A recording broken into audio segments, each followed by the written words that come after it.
point of arrival for all of this is how can we use data in order to inform people to make smarter decisions about how they travel? Because it's not just getting a train from A to B anymore, it's driving to the station, it's parking your electric vehicle, it's charging it at the same time with green energy. It's jumping on that train, it's getting off at the other end, hiring a bike, it's getting in a taxi. And it's only when you link together all of those journeys that you can really get to a smart solution that I think reduces congestion, because that's a key one for all of us, but also starts to make our cities more sustainable.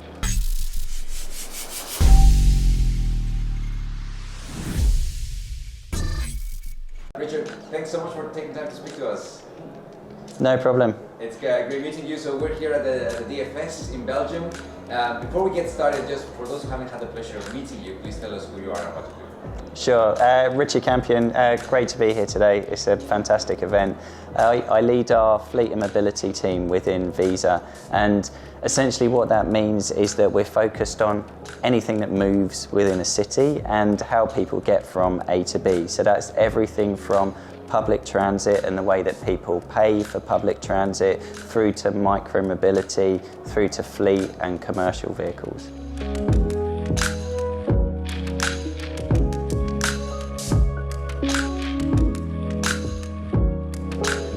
Yeah, sure. So this is a project that's probably been running within Visa for over 10 years now. And really it started working with Transport for London back in 2011. You had the Olympics coming to London in 2012, and transport ticketing on the network at the time was still very much paper tickets and the RFID cards. There was a huge amount of push for contactless payments within the network, and so we worked very closely with Transport for London at the time to enable contactless and tap and pay. That piece was a massive success initially, and then we started to do a lot of research on the back of that and understanding, well, how do customers want to pay for their travel? And overwhelmingly, and you saw the statistics earlier on, overwhelmingly people want to use the same payment method they use for buying a cup of coffee, for instance. So that was very much where we started within the public transit space. And then since then we've taken it into electric vehicle charging. So I don't know whether you're an EV owner, but a lot of the feedback that we hear within the EV charging segment is that, again, people just want to use the same contactless payment method that they have in their pocket already to pay for their EV charge, so that they don't have to download another app, they don't have to register for another service, get out the vehicle, tap the contactless reader, pay for the charge. Right.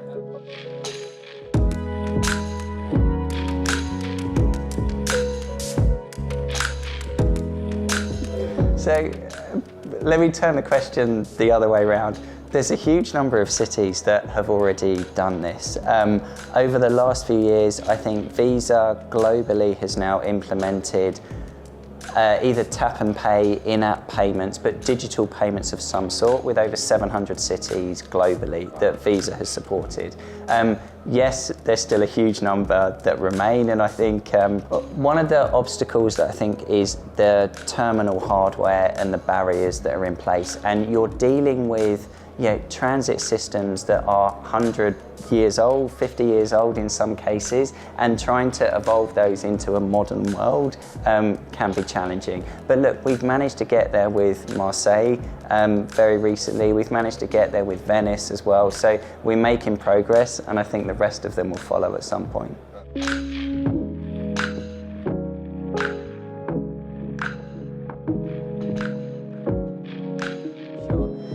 For me, it all comes down to data and giving consumers, commercial travellers, the information that they need to make intelligent decisions about how they move around the city. So, the likes of Google Maps, for instance, tells you how to get from A to B. It tells you the amount of time that it would take. But how can we go further in that and say, well, what's your CO2 footprint if you take a car versus if you take public transit versus if you take a bike, for instance? So I think the the point of arrival for all of this is how can we use data in order to inform people to make smarter decisions about how they travel? Because it's not just getting a train from A to B anymore, it's driving to the station, it's parking your electric vehicle, it's charging it at the same time with green energy. It's jumping on that train, it's getting off at the other end, hiring a bike, it's getting in a taxi.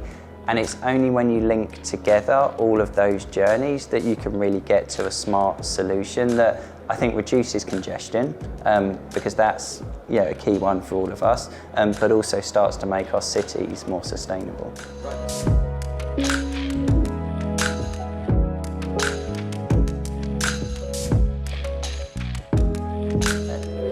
For me, passenger experience probably starts way before you even get on a train. So it's the way that you research your journey, it's the way that you work out what time the train is coming, how it's going to get from A to B. And then it continues throughout the duration. So how do you buy your ticket? How do you interact with the ticket terminal that's there? Are you still buying a paper ticket? Is it an RFID card? Or is it just as simple as turning up to a barrier and tapping your Visa card? So I think the passenger experience piece, it's throughout the journey.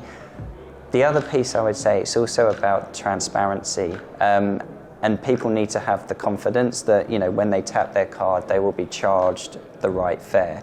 So again, whenever we look to work with any of the city operators, we always do a review of the ticketing fare structure, to make sure that there is a cap in place and that it works. That's the kind of best practice, and that then gives you as a consumer the confidence to run around the city all day, tap, tap, tap, and you'll get charged the right amount at the end of the day.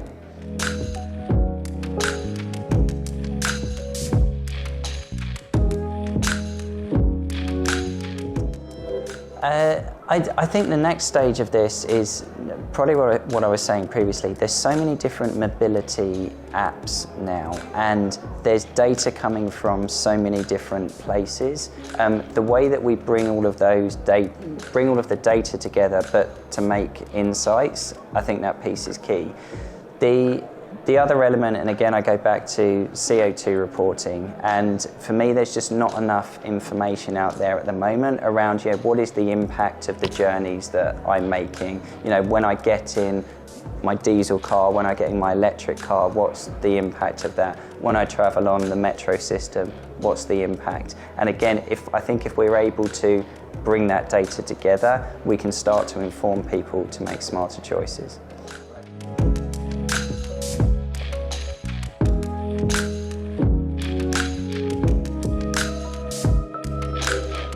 Definitely, and this piece I think is hugely important for cities, and I think is hugely important for Visa as well.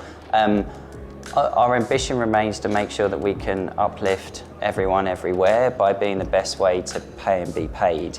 And one of the pieces that we've been working on recently, whenever we've worked with some of these city operators, if they've upgraded their transport systems, this whole concept of no rider left behind. So to make sure that we have solutions that work for everyone. So to give you an example of that, we recently worked with a transit operator in North America, and the exact same conversation, right? There is still an underbanked population that's there, and so we worked with them to implement a prepaid card for their network. And for a lot of people that are now using that prepaid card, this is the first digital payment solution that they've had access to.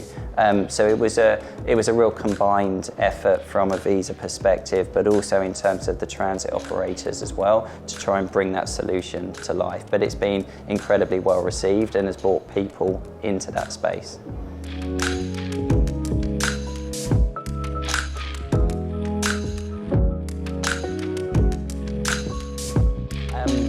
Certainly to support the electrification, we know that payment is a barrier to buying an electric vehicle. So we're working as hard as we can to address that through contactless payments and in-app payments at charge points. The other piece would certainly be supporting the electrification of fleets, and last mile deliveries is a huge number of vehicles which are on the road today, and if you think about the age of the average fleet vehicle, we'll probably find that that whole network, or the majority of that network, will change over the next 5 years. If we can help to support them to move to electric vehicles, that's going to mean that a lot of our cities can start to meet their sustainability targets. The other piece that we're looking to do is to, again, support the move to things like ride sharing and micro-mobility. So all of these different ways of travel need to come together so that we can all work towards the 1.5 degree target. All right, well, thank you very much for spending time with us. It's really fascinating listening to this, and you've opened my eyes to a brand new sort of area that payments are involved in, which is it's really great to hear. Brilliant. Thank you very much. Thank you.